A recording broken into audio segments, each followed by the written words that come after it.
perkenalkan kami dari kelompok 2 atas nama saya Vivin Jaluhu dan Indri Lajinatul Kasana. Di sini kami membahas tentang mata kuliah pembelajaran ekonomi digital yang diampu oleh dosen kami Bu Alifta Lutfia Azhara, SEMPD. Di sini kami judul esai yaitu Transformasi Digital, Dampak, Tantangan, dan Peluang bagi Pertumbuhan Ekonomi Digital. Transformasi ekonomi digital terjadi di berbagai negara dengan kecepatan dan strategi yang negara maju seperti Singapura dan negara-negara Eropa lainnya yang memiliki ekosistem digital yang lebih matang, sedangkan di Indonesia berada pada fase percepatan dengan potensi pasar yang lebih besar. Transformasi ekonomi digital di berbagai negara seperti Singapura, ekosistem digital yang maju, faktor keberhasilan Singapura yaitu infrastruktur teknologi yang sangat maju, termasuk broadband internasional, regulasi pro-inovasi yang mendukung, pembayaran digital dan smart city. Investasi besar pada literasi dan pendidikan digital melalui program seperti Skala Future, kolaborasi kuat antara pemerintah dan sektor swasta dalam membangun ekosistem startup. Kemudian yaitu ada dampak transformasi digital di Singapura. 1. Menempati pada posisi teratas Digital Readiness Index 2020. 2. Menjadi hubungan inovasi di Asia. 3. Melahirkan startup global seperti Grab, Carsel, dan Lazada. Indonesia pertumbuhan digital tercepat di Asia Tenggara. Mengapa? Yaitu 1. Faktor perkembangannya. 2. Penggunaan internet 1070 terus meningkat. Pemerintah mendukung melalui pembangunan infrastruktur UU PDP dan digitalisasi pelayanan publik. 4. Program 1005 munculnya ikon Indonesia seperti Gojek, Tokopedia, Bukalapak, Traveloka.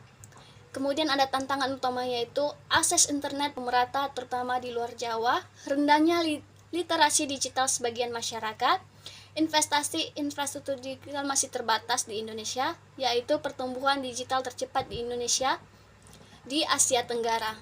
Tren ekonomi digital di Eropa yaitu pertumbuhan e-commerce yang semakin pesat terutama pada pasca pandemi, finance berkembang dengan layanan pembayaran dan investasi digital, blockchain digunakan untuk meningkatkan keamanan transaksi, AI berkembang pesat pada sektor medis dan manufaktur, IoT diterapkan pada smart home, transformasi dan industri 4.0.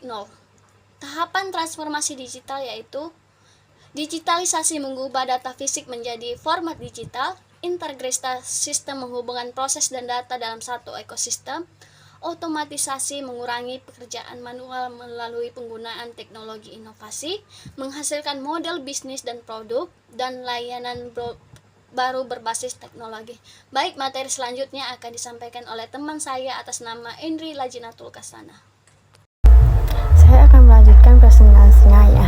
Selanjutnya ada dampak positif negatif transportasi digital. Dampak positif meningkatkan efisien dan produktivitas bisnis. Yang kedua itu meningkatkan daya saing perusahaan. Yang ketiga itu memperluas akses pasar termasuk pasar global. Yang keempat itu mendorong inovasi bisnis dan munculnya produk digital baru. Nah, yang terakhir itu meningkatkan nilai ekonomi daerah melalui ekonomi kreatif. Nah, yaitu dampak negatif. Yang pertama itu ada risiko serangan siber semakin tinggi. Yang kedua itu ketimpangan digital antara daerah maju dan tertinggal. Yang ketiga itu ada pengurangan pekerjaan manual akibat otomatisasi. Yang keempat itu ada sibermi dan penipuan online meningkat. Yang terakhir itu ada kerentangan terhadap plagiarisme dan pelanggaran hak cipta. Peluang data transformasi digital dibagi menjadi 3. Yang pertama itu ada peluang pertumbuhan ekonomi, yaitu efisien operasional meningkatkan profit bisnis, akses pasar internasional tanpa batas fisik, munculnya banyak pekerjaan baru seperti analisis data, AI, dan developer aplikasi.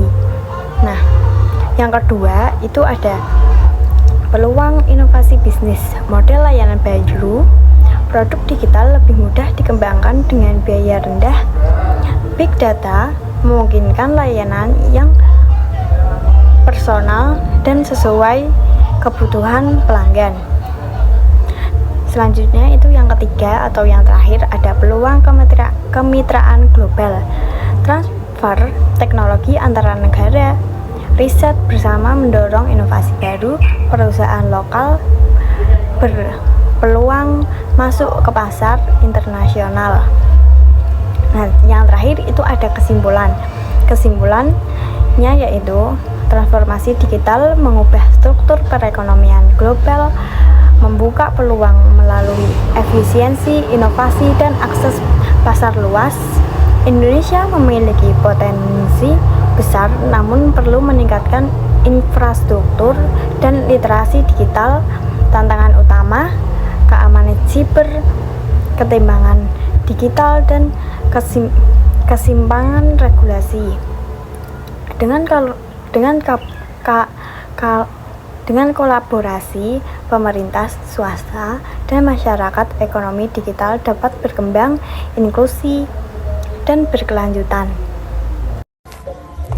Sekian presentasi dari kami. Mohon maaf jika ada kesalahan dalam tutur kata atau perbuatan.